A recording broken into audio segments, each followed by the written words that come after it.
Hi everyone. I wanted to read you something. I don't know if it really has to do with time. Well, it does kind of. It's about things being precious in life, things and people. Hopefully I won't cry, but I'm going to read it. So it's going to be in front of my face so I can see it. I'm sorry. What could I put in front of you? Would you like to look at a can of soup? I could put soup that we used to eat. Would you like to look at that? Maybe we'll put that there. Because it's too bright, then it's going to shine. You're not going to be able to see anything. Okay. So it says, let's see, it is titled Jeffrey's Poem by Garrison Keillor. I don't know why I have this, but I took it off the internet. So it says, I won't tell you what it's about. You'll be able to figure it out. It says, when I first saw you, kid, I don't exactly like all the wording, but it's his poem. When I first saw you, kid, you were tiny and thin, and slimy and red, and your head was mushed in. I say to your mother, he looks kind of sloppy, and 2 pounds 4 ounces ain't big for a crappy. I haven't read this in a while. But something about you, the look in your eyes, said you fully intended to grow to full size.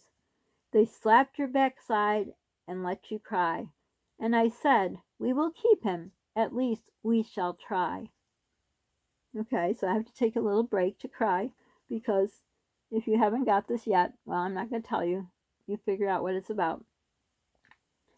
Some babies are born in 9 months by the clock. Some babies are born and they sit up and talk. Some babies are born and no doctor is there. But some babies come in on a wing and a prayer. Try and hold my cry back. Poor little fetus as big as your hand. Poor little fish thrown up on dry land. Who came in late April, though he had till July?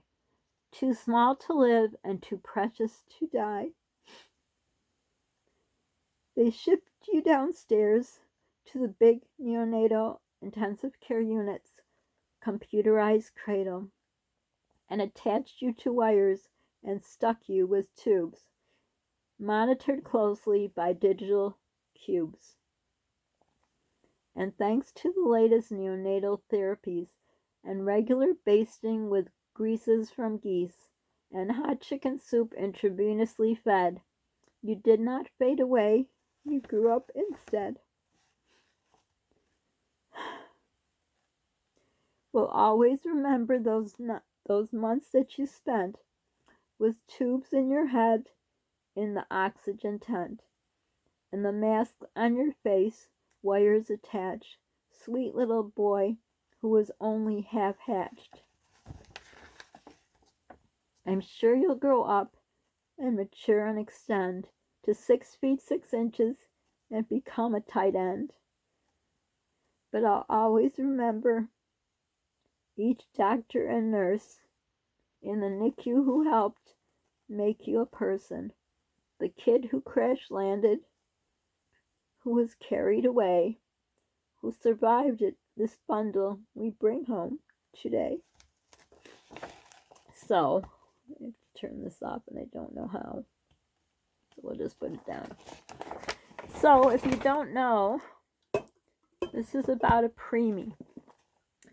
And in one of the other talks about the value of time,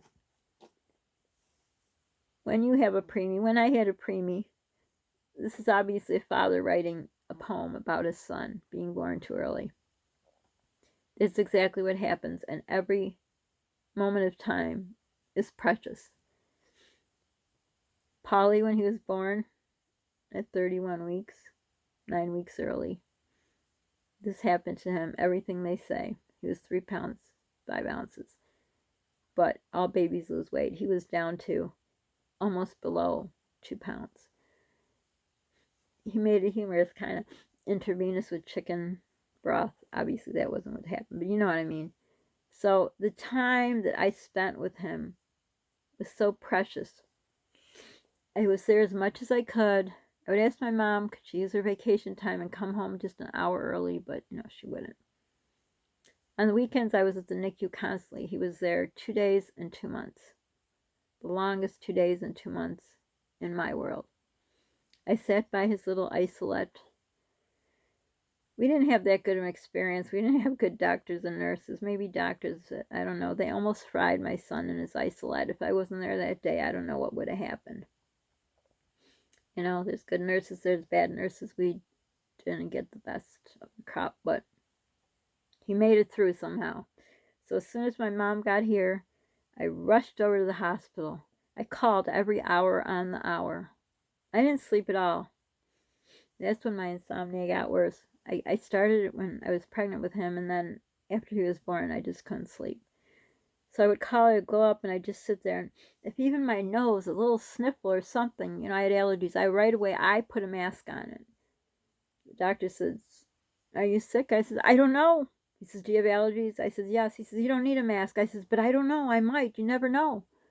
I was very, very careful. So kind of this came full circle without, this wasn't the point of my video. I was masking back then. I was extra cautious, and the doctor said I didn't have to be, but I wanted to. That's what I chose to do. So anytime if I had sneezed or anything, it was probably just allergies, but I just want to be extra careful. And every moment, every day, every minute, time was very precious to him, because they could get some necrosis, I can't remember which is good, those words, those awful words, these things that kill NICU babies. You know, I was so scared. I wanted to ask the doctor if he would make it, and I just couldn't have the words. And I would talk to this one doctor who I really liked, and I'd talk to him and talk, and I looked at him, and I think he knew. He said, "If he's not, I'll let you know." So he knew. Of course, he's had experience with other parents. I'm not the first parent he talked to. So that time, as much as I wanted him home, I knew he had to be there. And the things he went through, they gave him caffeine. They give the babies caffeine. I forgot for what now.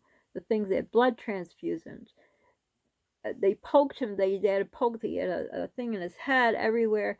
But like I say, every time, the time I could spend with him was so precious. The time I couldn't because I had to watch my other kids.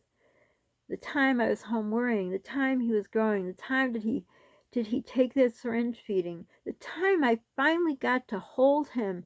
Oh my gosh, that time, if I could just hold it and make time stop and put in a bottle. I took so many videos, so many videos. I took a bottle of like water, a 16-ounce bottle, and put it next to him all the time to show how he's growing. I took videos, I took pictures, and somebody threw my video camera, gone, and it was in a case with all the videos. I have nothing left, and I know Polly would love to see it. Pictures, I'm looking, I don't know where they are. I had them in a safe place, but they're gone. But anyhow, so every second, every moment, every day he was in there. Again, time, another analogy. But who knew 15 years later this would be happening in the world, and again, time would be so important, so precious. And yes, I was fatigued. I was fatigued going every day to the NICU, and I had to go in a wheelchair for the first 6 weeks. I wasn't allowed to walk. I didn't know at the time. I had preeclampsia. That's why he had to come early. I could have had a seizure. I could have died. I didn't know this. The doctor just told me, if he finds out I'm walking up there, he's going to forbid me to go. So I always was in a wheelchair. Thank goodness I didn't know. I would have been scared out of my mind, but I would have still gone. So every day I got closer to that 6 weeks, which I thought he would have been home by then, I felt better that I could actually walk up to see my child. Every day I went to see him. The report was a good, was a bad. There were a lot of bad days. At the beginning, not many good days. But I sat at his bed.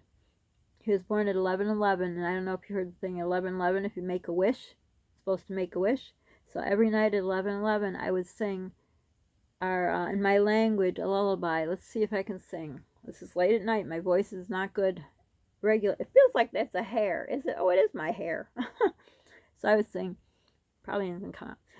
Aya juju la cha bene. Juju, Pekainame, Kainame. Can't do the rest at night because my voice isn't very good. But anyhow, I would sing that to him every night at 11:11, and I would say, "Esto mío," which means I love you. And then I stayed till 4 in the morning. I would get there between 4 and 5 at night. The day before, I stayed up 4 or 5 in the morning. And they locked the doors, so I had to walk around outside in a bad area to get to my car, go home, to barely sleep. I don't think I slept more than an hour. Kept calling the hospital. That time was all valuable. I couldn't wait. Time couldn't go fast enough till my mom got here. And time couldn't go slow enough when I was there because I wanted to stay there as much. But it flew. When I was there, time flew. When I was home, time was so slow. So everyone, value your time, value your family. Take pictures, take videos. You never know. We never know. After this, what else will we know? Give me some ideas. What other thoughts? What other things have you learned from this thing? And will be learning because it's going to be around for quite a while. So for now, don't forget to subscribe, like, hit the notification bell, share. Sharing is caring. Don't forget to pay for it. It feels good in all our hearts. Don't forget to be a friend. Please stay safe. And again, these videos all are just my opinion. I don't judge anyone. Just something to do because I enjoy doing this and can't show you nothing else. We're in the house, totally stuck. Bye for now.